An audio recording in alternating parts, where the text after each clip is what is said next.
अस्सलाम वालेकुम everyone, welcome back to this my new video. देखें, हमारे माशरे में रहन सहन के हवाले से मुख्तलिफ लोग चार किस्म के लाइफ स्टाइल के तहत ज़िंदगी गुजारते हैं। उनमें से पहली किस्म उन लोगों की है जिनको बुनियादी ज़रूरियात ज़िंदगी में अवेलेबल नहीं होती। वो मैले कुचैले कपड़े पहनते, बचा कुचा खाना खाते, फुटपाथ वगैरह पर, खुले आसमान थले या झोपड़ों में रात बसर करने पर मजबूर होते हैं। छोटा मोटा काम करके या भीख मांग कर थोड़ा बहुत कमा भी लेते हैं, लेकिन गुर्बत की जो लकीर है वो उससे नीचे ही ज़िंदगी गुजारते हैं। अगर वो सम टाइम बीमार हो जाए तो दवाई नहीं ले सकते, मेडिसिन नहीं ले सकते और बारिश में किसी पुल वगैरह के नीचे पनाह लेते हैं। ये थी पहली किस्म। दूसरी किस्म उन सफ़ेद पोश लोगों की है जिन्हें बदन छुपाने के लिए कपड़े, पेट की भूख मिटाने के लिए खाना और रहने के लिए किराए के मकान जैसी बुनियादी ज़रूरियात हासिल होती हैं। इस तरह के लोग जितना कमाते हैं वो जिस्म और रुख का रिश्ता कायम रखने में खर्च हो जाता है, यानी उनका भी गुजारा मुश्किल से ही होता है, और ये हैं सफ़ेद पोश लोग। तीसरी किस्म है खुशहाल लोगों की। अब खुशहाल लोग कौन हैं? जिन्हें ज़ाती मकान, अपनी सवारी, मुनासिब मुकदार में सामान ज़िंदगी और अच्छा खाने, अच्छा पहनने जैसी कई सहूलियात फराहम होती हैं।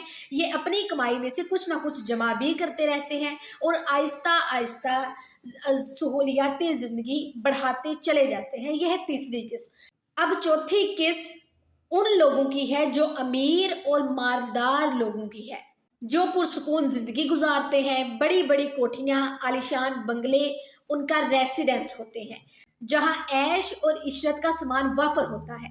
कीमती लिबास, महंगे जेवर, तरह तरह के मज़ेदार खाने, एयर कंडीशनर कमरे और बड़ी बड़ी गाड़ियाँ, ड्राइवर, नौकर चाकर और प्रोटोकॉल उनकी ज़िंदगी का हिस्सा होता है।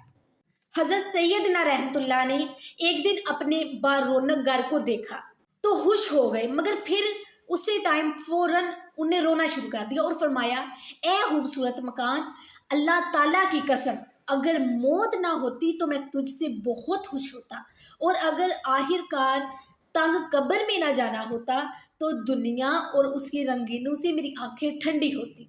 ये फरमाने के बाद वो इस कदर रोए कि उन्हें हिचकियाँ शुरू हो गई। मेरे नौजवान बहन और भाइयों, आपने देखा कि उम्दा मकान के होते हुए भी हमारे बुजुर्गान दीने फिक्र आखिरत से गाफिल नहीं हुआ करते थे, जबकि आज का नौजवान, अपने आप को देखें, खुद अपना मुहासवा करें कि आज का नौजवान दूसरों को देखकर अपना लाइफ स्टाइल उसी टाइम चेंज करना चाहता है। पलक झपकते ही वो अपने लाइफ स्टाइल को अपग्रेड करना चाहता है, लेकिन आखिरत की फिक्र से गाफिल है।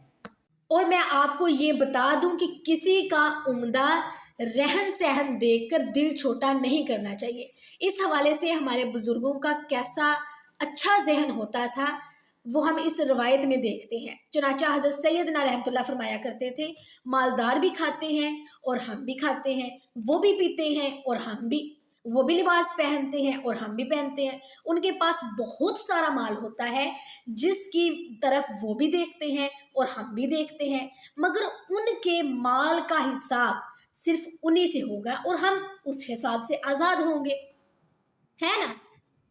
नुकसान का एक पहलू ऐश और इशरत की ज़िंदगी बसर करने की ख्वाहिश का एक नुकसान ये भी होगा कि आप अपने मौजूदा लाइफ स्टाइल से अदम इत्मीनान का शिकार हो जाएंगे, आप मायूस हो जाएंगे, आप डिप्रेस्ड हो जाएंगे, जिसकी वजह से ज़िंदगी बेरौनक लगने लगेगी, क्योंकि जो आप चाहते हैं वो मिला नहीं और जो मिला वो अच्छा नहीं लगता, तो चैन कहाँ मिलेगा।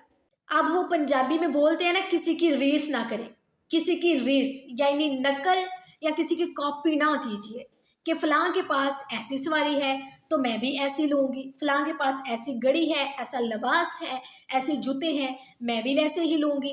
बल्कि वो चीज़ लीजिए जिसकी आपको ज़रूरत है, जिसमें आपका अपना इत्मीनान हो। बिलगर्ज अगर कोई पहाड़ से छलांग लगा दे तो उसको देखा देखी क्या आप भी छलांग लगा लेंगे? नहीं ना, यकीनन नहीं।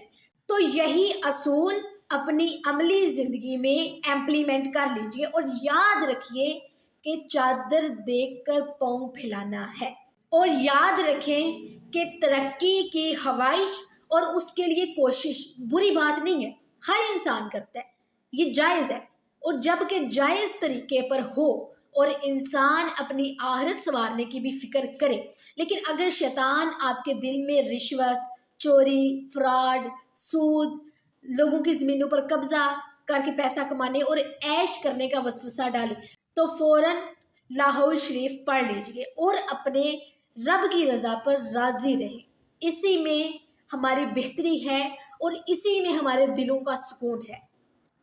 رب کی عطا پر راضی رہنے کا ایک فائدہ یہ ہے کہ حضور نبی اکرم صلی اللہ علیہ وسلم نے فرمایا، یعنی وہ کامیاب ہو گیا جو مسلمان ہوا اور بقدر کفایت رزق مل گیا اور اللہ تعالیٰ نے اس دیے ہوئے پر قناعت دی، یعنی جسے ایمان اور تقوی، بقدر ضرورت مال اور تھوڑے مال پر صبر، یہ 4 نعمتیں مل گئی نا، اس پر اللہ کا بڑا ہی کرم اور بڑا ہی فضل ہو گیا، وہ کامیاب رہا اور دنیا سے کامیاب گیا، وہ دنیا میں بھی کامیاب رہا اور جب وہ اس دنیا سے گیا تو وہ تب بھی کامیاب گیا۔ دیکھیں، خوش نصیب ہے وہ جو اپنے نصیب پر خوش ہوتا ہے، اس لیے اپنے آپ کو ایسا بنائیں کہ اگر آپ کسی کو دیکھتے ہیں، کسی کا لائف سٹائل دیکھتے ہیں تو فوراً اپنے دل میں یہ بات نہ پیدا کر لیں کہ یار کاش میں بھی ایسا ہوتا، میں بھی ایسی ہوتی، میرا لائف سٹائل بھی ایسا ہوتا۔ اپنے آپ کو بد نصیب نہ ٹھہرائیے، بلکہ جو اللہ تعالیٰ نے آپ کو دیا ہے اس پر راضی رہیں، اس پر خوش رہیں اور اسے خوشی سے ایکسیپٹ کریں، کیونکہ جو آپ کے پاس ہے شاید وہ کسی اور کے پاس نہ ہو۔ اگر دیکھنا ہی ہے تو اپنے سے اوپر نہیں، اپنے سے نیچوں کو دیکھیے اور انہیں دیکھ کر زندگی گزاریں۔ یقین کریں جب آپ ایسا سمجھ کر زندگی گزارتے ہیں نا تو زندگی گزارنے کا ایک الگ ہی مزہ آتا ہے، زندگی گزارنے میں ایک الگ ہی سکون ملتا ہے۔ ٹھیک ہے جی، آئی ہوپ آپ کو ویڈیو اچھی لگی ہوگی۔ اگر آپ کو ویڈیو اچھی لگی ہے ویڈیو کو لازمی شیئر کریں۔ اسی کے ساتھ مجھے اجازت دیجیے، انشاءاللہ نیکسٹ ویڈیو میں ملاقات ہوگی۔ اللہ حافظ۔